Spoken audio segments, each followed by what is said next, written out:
All right, got a 97 4.6 Ford in a Lincoln Town car. And if you see down in here, see where I got that piece of hose run up?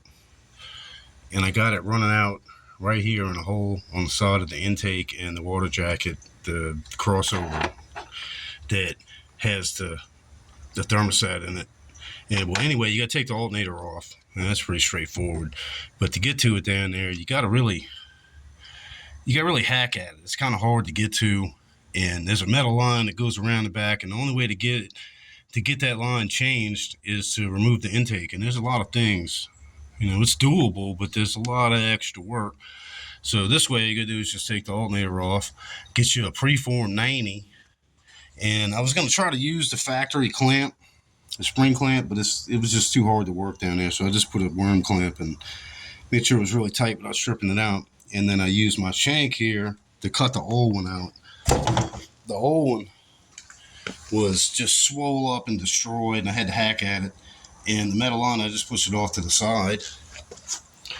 And on one end, it's 5/8 down here. Well, the heater core's 3/4. So in order to make this work, I got a pre-bent 90, 5/8 that, I don't know, I guess it was 18 inches long or something, and I got an adapter that goes from 3/4 to 5/8, and just a piece of 3/4 hose to the heater core. And once you get that done, all you gotta do is just put the alternator and all that back on, and you just got to make sure that you got the surface mount for the alternator to the block and the alternator surface clean, because that's where it does all its grounding.